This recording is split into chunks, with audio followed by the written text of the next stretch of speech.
Pada masa prakolonial, pendidikan bersifat informal dan integrasi dengan kehidupan masyarakat. Pendidikan ini disampaikan melalui tradisi lisan, pembelajaran di pesantren, atau melalui sistem kerajaan. Pesantren misalnya menjadi pusat pembelajaran bagi yang beragama Islam. Kemudian di kerajaan-kerajaan Hindu-Buddha, pendidikan lebih difokuskan pada penguasaan sastra, seni, dan ilmu pengetahuan. Meskipun pada masa prakolonial, pendidikan bersifat informal dan tidak terstruktur secara rapi, namun pendidikan prakolonial berhasil menanamkan nilai-nilai kearifan lokal seperti spiritualitas dan keterampilan hidup. Kemudian pada masa kolonial, ketika Belanda mulai menjajah Nusantara, sistem pendidikan formal mulai diperkenalkan. Namun sistem ini dilakukan secara pragmatis karena bertujuan untuk mencetak tenaga kerja yang murah dan loyal kepada pemerintah kolonial.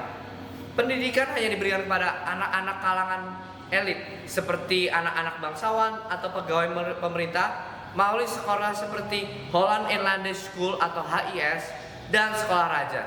Namun pendidikan ini menjadi bumerang bagi Belanda sendiri. Kenapa? Karena para anak-anak yang terdidik, mereka mulai sadar bahwa mereka dijajah oleh Belanda dan terpapar pemikiran-pemikiran modern barat seperti nasionalisme, demokrasi, dan hak asasi manusia. Mereka mulai menyadari ketidakadilan sistem kolonial dan mengembangkan kesadaran untuk memperjuangkan kemerdekaan.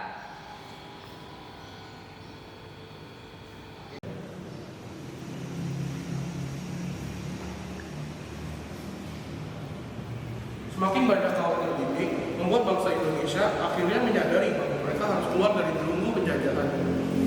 Maka timbul pendidikan pergerakan nasional yang dimulai dengan berdirinya Budi Utomo pada tahun 1908. Timbulnya organisasi yang didasari perasaan yang sama menimbulkan perkembangan di dunia pendidikan.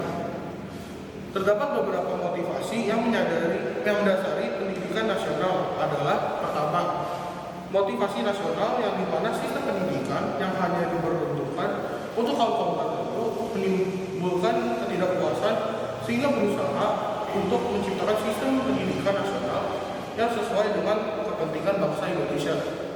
Kedua, sistem pendidikan kolonial yang intelektualis dan individualis kurang memperhatikan keterampilan dan kepentingan hidup bersama, apalagi yang dibutuhkan bagi sebagian besar rakyat Indonesia adalah pendidikan untuk anak buruh dan petani yang nantinya dapat mengabdi untuk kepentingan masyarakat. Ketiga, adanya diskriminasi pendidikan yang membedakan sekolah anak-anak Belanda dan sekolah pribumi. Dan yang terakhir, perlawanan secara politik kurang berhasil sehingga menginisiasi perlawanan secara pendidikan. Organisasi ini tidak hanya fokus pada peningkatan kualitas pendidikan, tetapi juga pada pengembangan budaya dan identitas bangsa. Budi Utomo memberikan beasiswa kepada pemuda-pemudi pribumi untuk melanjutkan pendidikan ke Jepang ke jenjang yang lebih tinggi. Melalui pendidikan, Budi Utomo berhasil mencetak generasi pemuda-pemudi yang cerdas, kritis, dan memiliki semangat kebangsaan. Mereka menjadi pelopor dalam pergerakan nasional dan memainkan peran penting dalam mempersiapkan kemerdekaan Indonesia. Sikap kritis yang muncul dalam kecerdasan pemuda-pemudi. Pertama, kesadaran nasional. Pendidikan modern yang diperkenalkan oleh Belanda, meskipun bertujuan untuk melayani kepentingan kolonial, justru membuka wawasan pemuda-pemudi pribumi tentang konsep bangsa dan negara. Mereka mulai memahami bahwa mereka adalah bagian dari sebuah entitas yang lebih besar, yaitu bangsa Indonesia. Kesadaran ini mendorong mereka untuk mempertanyakan keberadaan kolonialisme dan memperjuangkan kemerdekaan. Yang kedua, sikap kritis terhadap kolonialisme.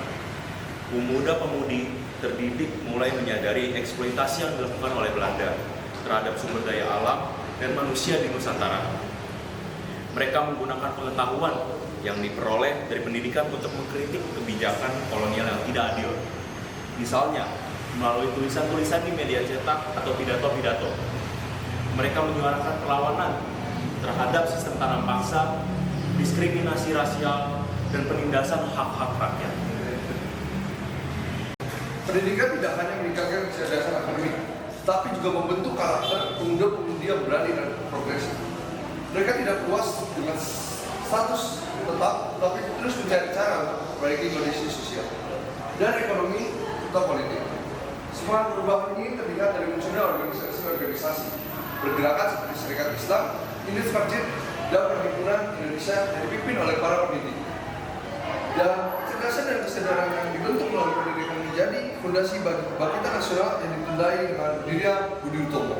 Pada 1908, pemuda-pemudi terdiri menjadi kelompok dalam pergerakan nasional membangun jaringan antar daerah dan menyebarkan semangat persatuan. Mereka menyadari bahwa kemerdekaan hanya dapat dicapai melalui perjuangan bersama. Pendidikan tidak hanya meningkatkan kecerdasan individu, tapi juga menciptakan jaringan intelektual yang memperkuat kesatuan antar daerah. Pemuda-pemudi dari berbagai suku dan agama mulai bersatu dalam satu visi, kemerdekaan Indonesia. Hal ini terlihat dari peran mereka dalam Kongres Pemuda II pada 1928 yang melahirkan Sumpah Pemuda sebagai deklarasi kesatuan bangsa. Pendidikan modern yang diperkenalkan oleh Belanda, meskipun bertujuan untuk melayani kepentingan kolonial, justru memberi wawasan pemuda-pemudi pribumi tentang konsep demokrasi, hak asasi manusia, dan nasionalisme. Mereka mulai memahami pentingnya partisipasi politik dan perlawanan terhadap ketidakadilan sosial. Kesadaran ini mendorong mereka untuk terlibat aktif dalam organisasi-organisasi pergerakan seperti Serikat Islam, Desa Partai, dan Perhimpunan Indonesia yang menjadi wadah untuk memperjuangkan kemerdekaan dan keadilan sosial.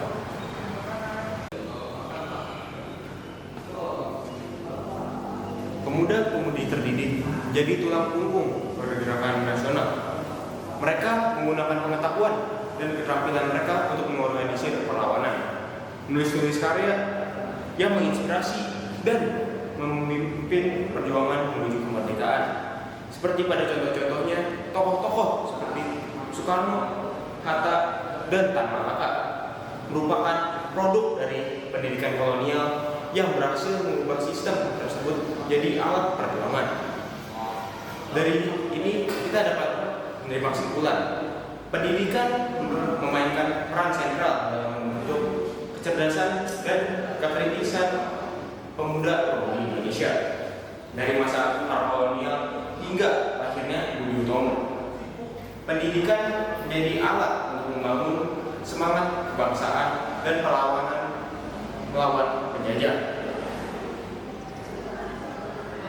Kecerdasan yang diperoleh melalui pendidikan tidak hanya mengubah individu, tetapi juga menjadi sebuah kekuatan kolektif yang mendorong kebangkitan nasional dan perjuangan menuju kemerdekaan.